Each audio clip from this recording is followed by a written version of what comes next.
Umushikiranganji w'intwaro yo hagati aragabisha uwo wese azi yuko aheraniye leta canke ikigo BR mu kuriha amakori.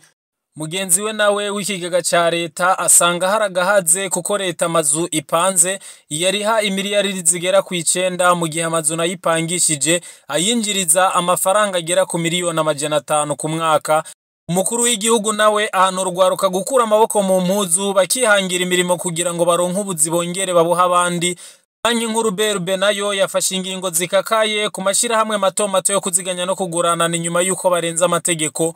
Aya makuru turaza no gucariya muri Kongo turabire hamwe ibiriko bivugwa kuri ya ntambara. Aya n'ayandi ni muri burakeye turabahaye ikaze. Morning Burundi. Uburundi burakeye. Inyuma y'amakosa menshi yo kurenga amategeko yagiye haba bamwe bagakora ivyo bishakiye, Ibanki nkuru y'igihugu BRB yafashe ingingo ikomeye yo guhagarika kwandika amashirahamwe mato mato yo kuziganya no kugurana na amwe twita ama groupement financier, hakazobandanya kwandikwa amasirike gusa. Ni inyuma yaho rero hibonekeje ingingo mbi canke ingeso mbi iyo yibonekeza mu mashirahamwe mato mato yo kuziganya no kuguranana mu bikorwa rero bitemewe n'amategeko bikorwa nayo mashirahamwe. Muri ivyo rero hakaba harimo kwegeranya amafaranga y'abene gihugu, bakabemerera yuko bagiye kugurura amakonte kugira ngo babahe inyungu z'umurengera. BRB igahamagarira abene gihugu bose kubitsa amafaranga yabo yunguka mu mashirahamwe yo kuziganya no kuguranana avyemerewe n'amategeko. Ayo nayo akaba ari amwe yo muri kategori ya mbere bitwa microfinance. Ibanki nkuru igahamagarira wowe wese yoba afise amakuru akwiye ku mashirahamwe mato mato yo kuziganya no kuguranana akora ibitemewe canke ivyatarekuriwe n'amategeko yuko yobimenyesha maze banki nkuru ikamuhana. Ivyo rero bikaba vyashikirijwe na Simplice Nsabiyumva arongoye igisata c'amabanki no kudahungabana k'ubutunzi mw'ibanki ya Republika BRB. Akaba rero yabishikirije kuri uyu wa 24/0/2025. Uwo muyobozi rero akaba amenyesha yuko ayo mashirahamwe arekuriwe kwakira intererano z'abanywanyi bayo kandi akabaha ingurane hisunzwe amasezerano bagiraniye, ariko hatemerewe kwegeranya amafaranga y'abene gihugu bakemererwa kungukirwa inyungu z'umurengera. Ivyo navyo bikaba bibujijwe n'itegeko ry'Ibanki nkuru ya Republika. Akagira ati ayo mashirahamwe rero yo kuziganya no kuguranana narekuriwe kugurura amakonte y'abantu, kwegeranya amafaranga abitswa y'abatari abanywanyi babo, kwakira imishahara, gutanga ingurane ku batari abanywanyi babo, gutanga inyungu n'amafaranga yegeranijwe, gusaba ingurane, kuvunja amafaranga mva makungu n'ibindi. Ibanki nkuru ya Republika rero ikaba ihamagarira abene gihugu kubitsa ayo mafaranga mu mashirahamwe asanzwe arekuriwe n'amategeko canke mu mabanki. Ibanki nkuru ya Republika nyene irongera ikibutsa yuko urucuruza rw'amafaranga adafadika bimwe bita cryptomoni rutemerewe hano mu Burundi nk'uko Simplice Nsabiyumva yabishikirije. Akaba yavuze yuko atamategeko ahari agenga urwo rudandazwa hano mu Burundi. Abantu rero babikora abakora ibikorwa bidafise amategeko ngenderwako, kandi akavuga yuko baravye ku isi uko biriko bigenda biriko birigwa ukungene ayo mafaranga canke ico gisata cotunganwa neza kugira ngo ntihagire abibwa. Ngahi wacu rero kubijanye n'amategeko akavuga yuko amategeko atarajaho, ndetse akabavuga yuko abarundi bariko baje muri urwo rudandazwa batazovuga ngo ntibagabishijwe n'Ibanki nkuru BRB, kuko kuva mu mwaka 2019 yagiye irasohora amatangazo yerekana neza yuko urwo rudandazwa rw'amafaranga adafadika ya cryptomoni rutemewe hano mu Burundi.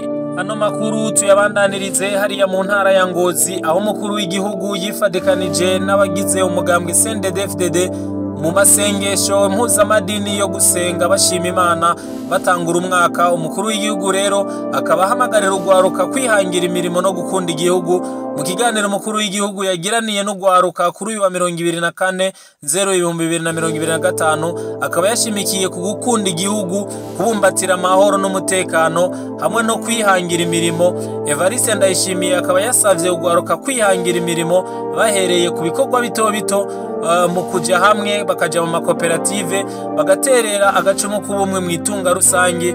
Umukuru w'igihugu akaba yibukije urwo rwaruka yuko hari abantu 600 bafise impamyabushobozi barindiriye guhabwa akazi, aho ugwaruka n'abandi bakozi akabahamagarira rero kongereza ingoga n'umwete kugira ngo mu mwanya muto bakore bongere baje hamwe kugira ngo bironderere ubuzi bongere bahuhe n'abandi. Sebarundi rero Evariste Ndayishimiye akaba yahanuye ubwo gwaruka yuko ariko kazoza ku Burundi kwirimbura no kwihweza intambamyi z'iterambere, bagerageze kuja hamwe bongereze umwimbo maze bateze imbere igihugu cabibarutse, bongere nabo nyene biteze imbere. Umukuru w'igihugu akaba yasavye abavyeyi guhanura neza no kwigisha abana babo bakiri bato gukora ibikorwa bizana umusaruro batarindiriye yuko bazohabwa akazi ahantu hatandukanye. Igenekerezo rya mbere Ruhuma 2025 nico kiringo cahawe umuntu wese azi yuko atarishe amakori n'amatagisi ya leta n'ayandi makori y'amafaranga ya leta n'itagisi giyongera ko TVA. Umushikiranganje mu vyajeje harimo intwaro yo hagati Martin Nteretse akaba yabishikirije kuri uyu wa 23/0/2024 mu nama yamuhuje n'abaserukira abandi mu makomine ya Mpanda na Isare mu ntara ya Bujumbura. Akaba yagize ati: muntu uzi yuko ufise ifaranga rya leta uheraniye rishake ribe rimwe gushika itariki imwe y'ukwezi kwa 2/2025 utararihamenya yuko wikwegeye umuvumo ibizokubako ntuzombaze. Umushikiranganje rero Martin Nteretse akaba avuga yuko urugamba rubwirizwa gutangura vuba kuko bibutse kwifuka bukeye kandi atawe bazobabarira. Akavuga yuko inguvu abene gihugu baraziduhaye kandi akavuga yuko bagiye kuzikoresha kugira ngo begeranye ayo mafaranga. Ni mu gihe mugenzi we Nestor Ntahontuye arongoye ubushikiranganje bw'ubutunzi atangazwa canke akababazwa n'ingene leta ikoresha imiliyaridi 9 ku kwezi mu gupanga amazu, ariko nayo ikinjiza amafaranga atarenga miliyoni 500 mu mazu ipangiwe. Nestor rero Ntahontuye umushikiranganje w'ubutunzi akaba yabishikirije kuri uyu wa 2023 mu nama nshingamateka, aho yariko avuga ibijanye n'icegeranyo c'ingene amafaranga yakoresheje mu mwaka w'ubutunzi 2023 ushira 2024. Abashingamateka bakaba baramubajije ico yobategekanya mu gukora kugira ngo ahagarike ubwo ruhombo ruriko ruraba mu gupanga amazu. Akaba yishuye ko agiye kubikurikiranira hafi na Rigeri Mushasha ngo biratangaje ingene leta yokota amazu mu gihe isanzwe yifitiye amazu yayo. Yavuze yuko kandi agiye gukorana na mugenzi we w'inyubako za leta kugira ngo batororokanye neza na neza igitigirinnyezina c'inzu leta ifise, bongere bamenye n'amazu leta ikose kugira ngo barabire hamwe icokorwa kugira ngo ntihagire aho basanga leta y'u Burundi iri kirahombera. Intamba mu rugamba ngo zoba zigiye kwakira inkino zazo muri Cote d'Ivoire, aho zitegurira kwakira igihugu ca Seychelles ndetse na Maroc.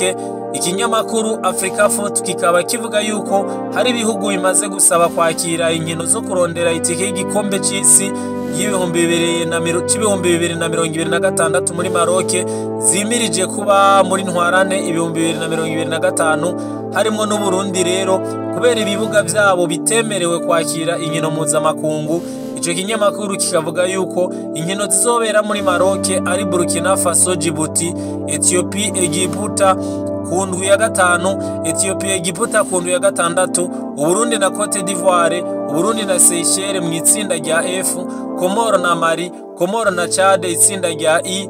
Zikazobera rero mu kibuga Meknes, ikibuga El Jirida hamwe rero no mu kibuga Casablanca gisanzwe cyarakiriye inkino mpuzamakungu z'igikombe ca Afrika. Nayo kubijanye n'amagenekerezo nyayo izo nkino zizobera ko akaba ataramenyekana, mu gihe kuri ivyo bibuga rero umugi uzomenya aho zokinira neza na neza hegereje yuko bakina.